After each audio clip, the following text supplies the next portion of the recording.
సమగ్రత, సమర్థత, భద్రత, పారదర్శకతల కలయికే భారత ఎన్నికల కమిషన్. భారత ఎన్నికల కమిషనర్ శ్రీ జ్ఞానేష్ కుమార్ గారు స్టాక్ హోమ్ ఇంటర్నేషనల్ కాన్ఫరెన్స్ లో మెక్సికో, ఇండోనేషియా, మంగోలియా, దక్షిణాఫ్రికా, బ్రిటన్ తదితర దేశాల అధికారులతో ద్వైపాక్షిక సమావేశాలను నిర్వహించి భారతదేశ అత్యున్నత స్థాయిలో ఓటరు పాల్గొనటం, సాంకేతికత, ప్రవాస భారతీయ ఓటు, ఎన్నికల నిర్వహణ, సమర్థత తదితర అంశాలపై చర్చించారు. పార్లమెంటరీ ఎన్నికల సమయంలో రాజకీయ పార్టీలు, అభ్యర్థులు, పోలీస్, వ్యయ పరిశీలకుల అత్యంత కఠినమైన నిఘా పర్యవేక్షణలో జరుగుతుందని వారికి వివరించారు. దాదాపు 20 మిలియన్లకు పైగా సిబ్బంది కలిసి పనిచేసే ప్రపంచంలోనే అతిపెద్ద గొప్ప ఎన్నికల నిర్వహణ సంస్థ భారత ఎన్నికల కమిషన్ అని తెలిపారు.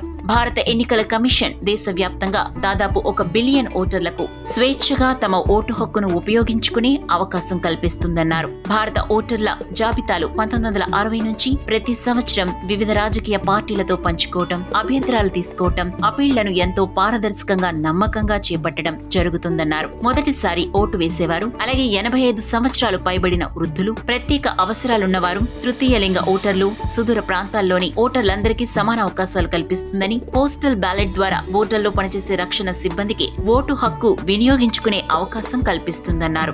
భారత ఎన్నికల వ్యవస్థ సుదీర్ఘకాల పోరాటంలో ఎదుర్కొన్న పురోగతులు, సమకాలీకరణ వివరిస్తూ 1951లో 173 మిలియన్ల ఓటర్ల నుంచి 2024లో 979 మిలియన్లకి, 8 లక్షల పోలింగ్ స్టేషన్ల నుంచి 10.5 లక్షల పోలింగ్ స్టేషన్లకు ఎదిగిందని, అలాగే 2024 సాధారణ ఎన్నికల్లో 743 రాజకీయ పార్టీలు, 67 రాష్ట్ర పార్టీలు, 20,271 అభ్యర్థులు పాల్గొనగా 6.2 మిలియన్ల ఈవీఎంల వాడకంతో భారత ఎన్నికల కమిషన్ తన సమగ్రత, సమర్థత, భద్రతలను గొప్పగా చాటేలా నిర్వహించిందన్నారు. ఎన్నికల నిర్వహణలో భారత ఎన్నికల కమిషన్ ఎంతో పారదర్శకతతో పనిచేస్తూ ప్రపంచ శిఖరాగ్రాన నిలిచి భారత ప్రజాస్వామ్యం యొక్క గొప్పతనాన్ని చాటుతుందన్నారు.